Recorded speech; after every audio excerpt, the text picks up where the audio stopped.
ॐ श्रीपरमात्मने नमः। ॐ पूर्णमदः पूर्णमिदं पूर्णात् पूर्णमुदच्यते पूर्णस्य पूर्णमादाय પૂર્ણમેવાવશિષ્યતે। આપ જોઈ રહ્યા છો આપણી યુટ્યુબ ચેનલ ધાર્મિક, એમાં આપ સૌનું હાર્દિક સ્વાગત છે। જો તમને અમારા વિડીયો પસંદ આવતા હોય તો લાઈક અને શેર કરશો, તથા અમારી ચેનલ પર નવા આવ્યા હોય તો આ ચેનલને સબસ્ક્રાઈબ કરી દેશો, જેથી આવનારા નવા વિડીયો તમારા સુધી તરત પહોંચી શકે। ધન્યવાદ। આપણે સાંભળી રહ્યા છે શ્રીમદ ભગવદ્ ગીતા અધ્યાય 3 કર્મયોગ। આજે શ્લોક ક્રમાંક 40 વિશે ટૂંકમાં સમજવાનો પ્રયત્ન કરવો છે। શ્રી ભગવાન કહે છે કે કોઈ પણ શત્રુને નષ્ટ કરવા માટે તેના રહેવાના સ્થાનોની જાણકારી હોવી આવશ્યક છે। આથી ભગવાને આ શ્લોકમાં જ્ઞાનીઓના નિત્ય વૈરી કામ વિશે, એના રહેવાના સ્થાન વિશે બતાવે છે। આપણે આ શ્લોક જોઈ લઈએ તો શ્લોક ક્રમાંક 40। ઇન્દ્રિયાણી મનોબુદ્ધિર અસ્યાધિષ્ઠાનમુચ્યતે એતૈર્વિમોહયત્યેષ જ્ઞાનમાવૃત્ય દેહિનમ।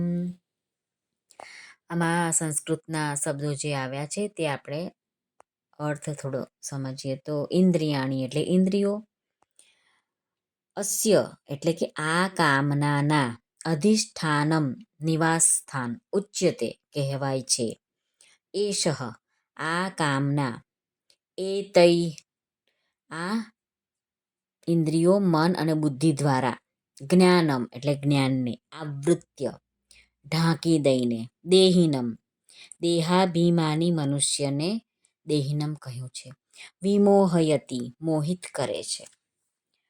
આ અર્થ જાણી લઈએ શ્લોકનો। શ્રી ભગવાન અર્જુનને કહે છે ઇન્દ્રિયો, મન અને બુદ્ધિ એ સર્વ આનું રહેઠાણ કહેવાય છે। આ કામ આ મન, બુદ્ધિ અને ઇન્દ્રિયો દ્વારા જ જ્ઞાનને ઢાંકી દઈને જીવાત્માને મોહિત કરે છે। શ્રી રામ સુખદાસજી સ્વામી સાધક સંજીવનીમાં એમના વિવેચનમાં જણાવે છે કે ઇન્દ્રિયાણી મનોબુદ્ધિર અસ્યાધિષ્ઠાન મુચ્યતે, એટલે કે કામ 5 સ્થાનોમાં દેખાય છે। પદાર્થોમાં ગીતાના 3 અધ્યાયના 34મા શ્લોકમાં કહ્યું છે ભગવાને, બીજું છે ઇન્દ્રિયોમાં, ત્રીજું મનમાં, ચોથું બુદ્ધિમાં અને પાંચમું માનેલા અહમ એટલે કે હું, એટલે કે કર્તામાં। એ ગીતાના અધ્યાય 2ના 59ના શ્લોકમાં ભગવાને કામ અહીં છે એ બતાવ્યું છે। આ 5 સ્થાનોમાં જોવા છતાં પણ કામ વાસ્તવમાં માનેલા અહમમાં જ રહે છે, પરંતુ આ ઉપરના 5 સ્થાનોમાં દેખાઈ આવવાને કારણે જ તે આ કામના નિવાસ સ્થાન કહેવામાં આવે છે। સમસ્ત ક્રિયાઓ શરીર, ઇન્દ્રિયો, મન અને બુદ્ધિ દ્વારા જ થાય છે। આ ચારેય કર્મ કરવાના સાધનો છે। જો એમાં કામ રહેતો હોય તો તે પરમાર્થિક કર્મો ન થવા દેત। એટલા માટે કર્મયોગી નિષ્કામ, નિર્મમ અને અનાસક્ત થઈને શરીર, ઇન્દ્રિયો, મન અને બુદ્ધિ દ્વારા અંતઃકરણની શુદ્ધિ માટે કર્મ કરે છે। વાસ્તવમાં હુંપણું છે તે આપણે માનેલું છે। હું અમુક વર્ણ, આશ્રમ અને સંપ્રદાયનો છું, એ આપણી માન્યતા છે। કામનાથી જ બધા પાપો થાય છે। પાપો તો ફળ આપીને નષ્ટ થઈ જાય છે, પરંતુ હુંપણાની કામના દૂર થયા વિના નવા નવા પાપો થતા જ રહે છે। એટલા માટે કામના જ જીવનને બાંધવાવાળી છે। મહાભારતમાં શાંતિ પર્વના 251માં ના 7મા શ્લોકમાં કીધું છે. આપણે અર્થ જાણી લઈએ શ્લોકનો.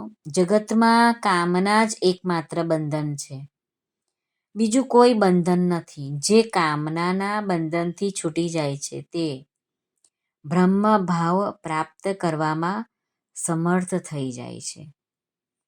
હવે બીજું છે, ત્રીજું ચરણ છે.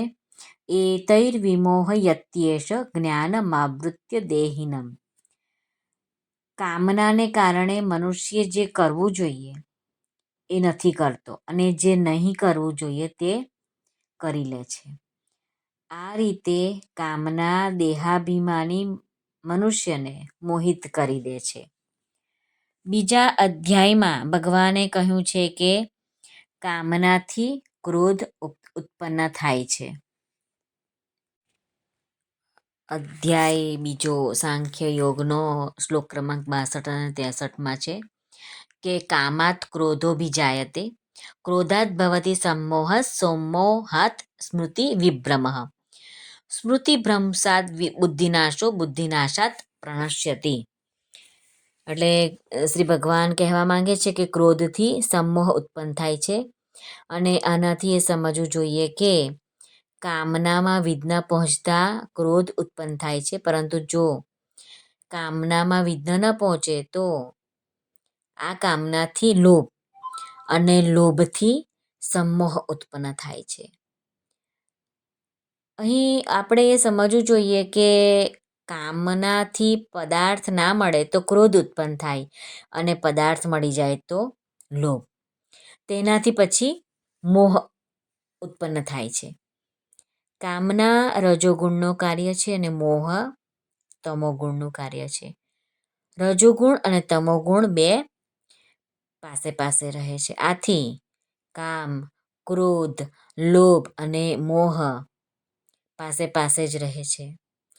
કામ ઇન્દ્રિયો, મન અને બુદ્ધિના દ્વારા દેહાભિમાની પુરુષને મોહિત કરી દે છે. આ રીતે કામ રજોગુણનું કાર્ય હોવા છતાં પણ તમોગુણનું કાર્ય એટલે કે મોહ બની જાય છે. સાધક સંજીવનીમાં રામસુખદાસજી એક દ્રષ્ટાંત દ્વારા આપણને સમજાવવાનો પ્રયત્ન કરીએ છીએ. એ સમજી લઈએ તો એ સિદ્ધાંત છે કે નોકર સારો હોય પરંતુ માલિક તિરસ્કારપૂર્વક તેને કાઢી મૂકે તો પછી તેને સારો નોકર ના મળે. એવી જ રીતે માલિક સારો હોય પણ નોકર તેનો તિરસ્કાર કરી દે પછી તેને સારો માલિક મળતા વાર લાગે. એ જ રીતે મનુષ્ય પરમાત્મા પ્રાપ્તિ કર્યા વિના શરીરને સાંસારિક ભોગ અને સંગ્રહમાં જ ખોઈ દે તો પછી તેને મનુષ્ય શરીર પાછું મળતા ઘણી વાર લાગે, ઘણા જન્મો વીતી જાય. સારી વસ્તુનો તિરસ્કાર થાય છે અંતઃકરણ અશુદ્ધ થવાથી, અને અંતઃકરણ અશુદ્ધ થાય છે કામનાથી. એટલા માટે સૌથી પહેલા કામનાનો નાશ કરવો જોઈએ. શ્રી કૃષ્ણાર્પણમસ્તુ.